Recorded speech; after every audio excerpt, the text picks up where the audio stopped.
Fala galera, aqui é o professor Igor, sejam todos muito bem-vindos a mais uma videoaula de Delphi. Nessa videoaula nós vamos aprender a como montar uma interface dinâmica. Nessa interface a gente vai utilizar os metadados que vem do banco de dados para a gente poder construir dinamicamente a interface.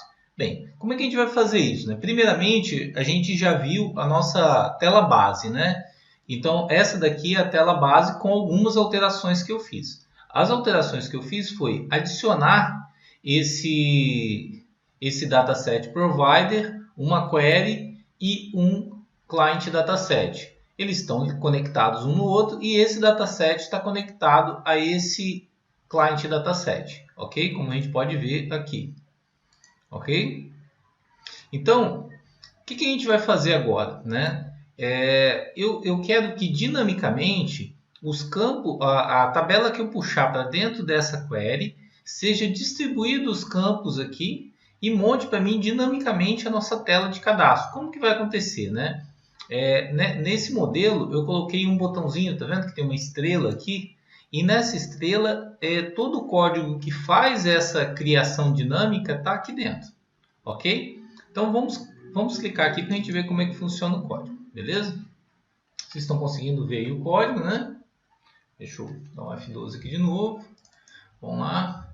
Então aqui começa o nosso código, né? Então esse group aqui, na verdade, é aquele grupo aqui da nossa tela dinâmica, né? Ela tem uma pequena alteração que eu não coloquei em duas abas para ficar mais tranquilo da gente poder estar trabalhando. Então, olha, eu destruo todos os componentes que existem nela. Aí eu venho no mdinâmico, né, no client dataset, mando fechar e eu pergunto qual o nome da entidade que a gente deve preencher.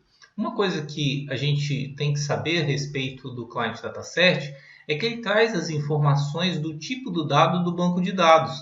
Então isso pode ajudar muito a gente para poder descobrir em tempo de execução quais os campos que vão vir para cá. Então vamos lá.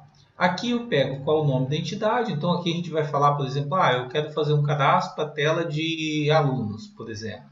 Então ele vai pegar, dar um close e vai fazer o quê? Um select, asterisco from e o nome da tabela. É lógico que a gente pode complicar bastante isso. Isso aqui é só um exemplo bem simples, né? A gente vai fazer um cadastro de uma única tabela, né? E aqui eu dou um mdinâmico.open, então eu abro a nossa query aqui nesse momento. Bem, essas variáveis vão me ajudar a distribuir os campos que eu vou criar dinamicamente.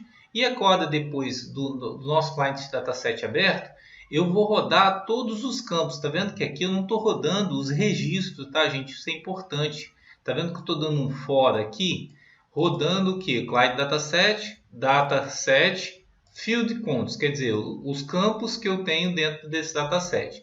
E para cada campo eu vou criar qual vai ser o componente que ele vai colocar na nossa interface.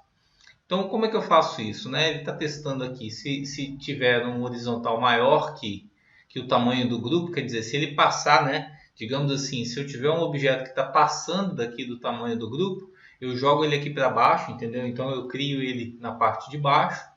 Isso é para ele poder criar dinamicamente.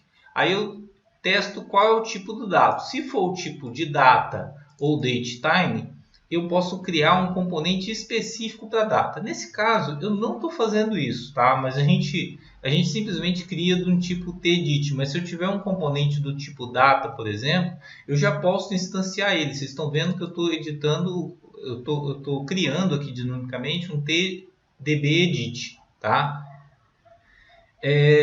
Aqui eu testo se o primeiro campo, se for o primeiro campo, eu sempre vou considerar que a chave primária é o primeiro campo. A gente tem outras formas de estar buscando isso também, mas por enquanto a gente vai fazer de uma forma mais simples. O primeiro campo que vier na nossa query vai ser a nossa chave primária. Então nesse caso, a gente teria que tomar cuidado lá no banco de dados para sempre o primeiro registro ele ser a nossa chave primária, tá, gente?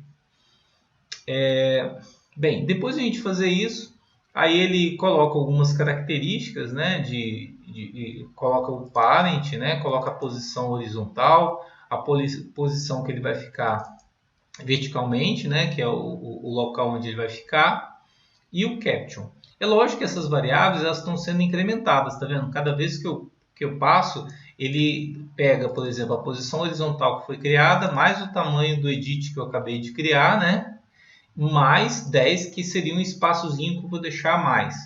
Aí aqui eu já testo se o campo é de outro tipo, tá vendo? Se é do tipo T-Boolean. Se ele for do tipo Boolean, ele vai instanciar um objeto do tipo TDB checkbox.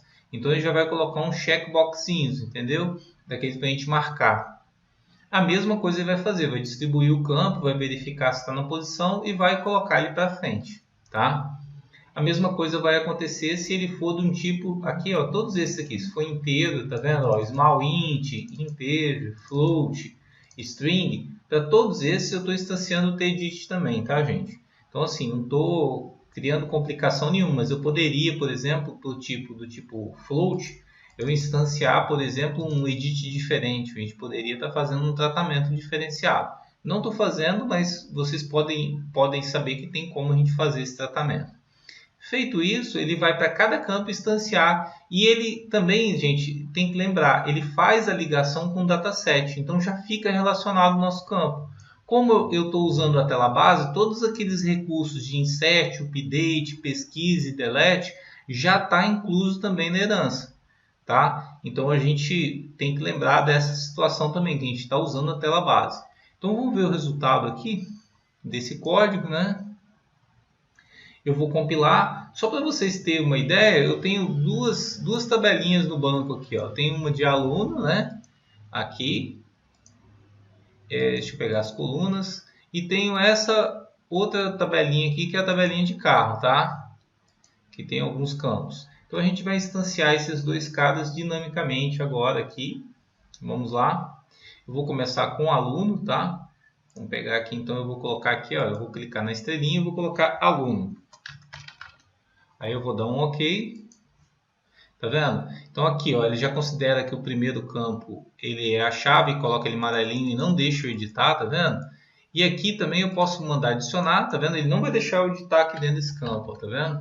Mas aqui ele deixa. Eu vou colocar o Manuel. O nome do aluno, da 01/11/97. A descrição, vou colocar qualquer coisa aqui.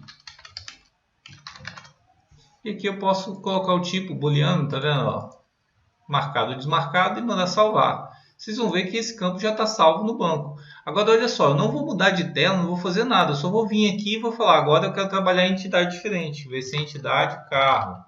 Ok? Olha, ele já instanciou na mesma tela, destruiu os componentes e criou outros. E aqui eu já vou poder cadastrar um novo carro, por exemplo. Vou cadastrar aqui um Pampa. Pampa é da Ford. E vou mandar salvar. Falar que não está financiado. Falar que está financiado só para ficar marcado aqui. Beleza, já está controlando, tá vendo? Então a gente pode dinamicamente estar relacionando esses campos. Beleza? É importante também vocês lembrar que a gente pode fazer essa questão da tela dinâmica, ela está bem simples aqui, né? Eu estou fazendo um cadastro dinamicamente dos dados, né? Digamos assim, os campos são instanciados dinamicamente, claro, e automaticamente a gente já cria o CRUD para uma tabela simples, né? Agora, a gente pode complicar isso, fazer pai e filho, isso tudo é muito utilizado, né? Empresas tipo a TOTUS, são empresas que usam esses recursos para permitir que dentro do próprio software, os próprios gestores eles possam estar criando informações, né, a mais dentro da base de dados dele, adicionando campos. Isso é muito importante.